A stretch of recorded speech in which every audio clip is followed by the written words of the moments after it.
Hi, I'm John Cadillac Seville, representing the Guilford Community Fund. And to my left-hand side, I've been talking to a very, very special lady who does a lot of great things in the community. Been getting really nice to get to know you, Susan, and everything you do. Susan Sokol, who's Director of Hospice over at the VNA. And that's going to be a very challenging, but also a very rewarding job. Yes, yes it is. And the VNA Community Healthcare and Hospice, as we're called now, the hospice program is a new program for the VNA Community Healthcare and Hospice. The VNA Community Healthcare has been in existence for over 100 years, providing services to the community. We are the original VNA for Guilford, and now we're able to provide the continuum of care, the full continuum. So we offer services from prenatal all the way through that last chapter of an individual's life. We opened our hospice program in April. April. Now you're in home too. We are. Now, what made you decide to do hospice in home? So we feel that many people would prefer to stay in familiar surroundings with their loved ones around them, and so the best place to do that is in their home. And so we bring our services to them in their homes.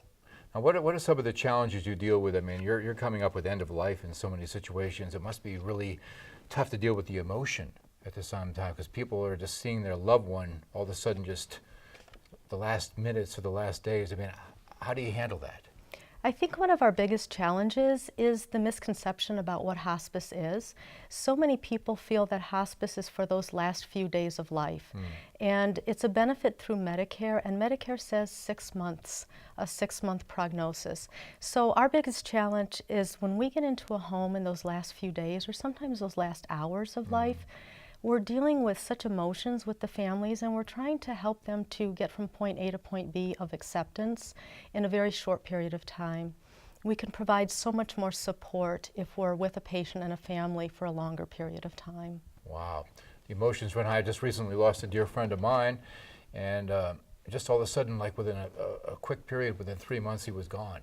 And the family didn't have any time to really adjust to that situation. I mean, I can't even imagine.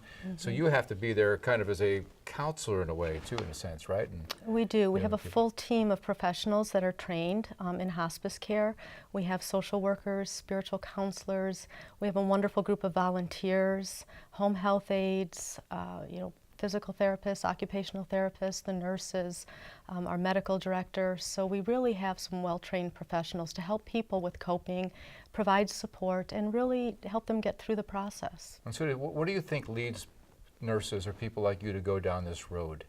Why did you decide to do this? It's difficult to say, but I think that people feel that when they're in this profession, it's such a privilege for us to be involved with patients and families. It's such a very sensitive time in their life, and the reward goes both ways. We provide them support, but we gain so much from what we see with our families and our patients. You realize that we really are blessed. We are. There's so many times we complain about the small things in life. You and I were talking off camera about that. We really are so blessed because every day is a gift. Absolutely. Yeah. So basically, people listening in right now, if they wanted to get in contact with you or be able to help, because obviously funds helped as well. Sure. And I know we're doing a big dance coming up with the Valentine's dance we do every year with the Guilford Community Fund to raise money to help a lot of local charities. If people want to be able to contribute to what you do, how would they go about doing that? Because everybody, I think, knows somebody who's been touched by what you offer. Yes, yes, and they can go to our website, and all the information for making donations is there. But another way that people can help support our hospice program is to volunteer. We have many, many needs for volunteers, and so if an individual has a talent or a service that they would like to volunteer, they can get in touch with us. I know several people, friends of mine, who like to go and read to the patients, or their guitar players, and like to go sing, maybe sing some of their favorite songs. Those things are such wonderful comforts for our patients and families. We have individual volunteers that will help patients kind of write their last chapter, their end of life, their legacy to leave to their family or their grandchildren. We have music therapists, we have art therapists. It's just, it's the whole picture. And it's not just taking care of the physical needs, but the emotional, spiritual needs of the patient and the families. I was really impressed with the nurses one time when I was at hospice, and it was getting toward the end, and they're kind of like joking, about, kind of making it a light moment. and then the nurses would come in, okay, enough already, what's going on now? I mean, that's a real gift to be able to go in there and just kind of like emotionally be able to separate yourself from the grief and be able to uplift people.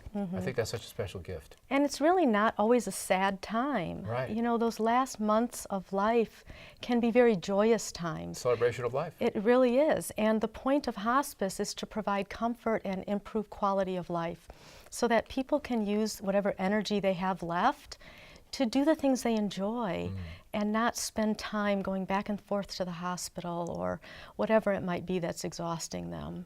Now, how can the community learn more about what you do?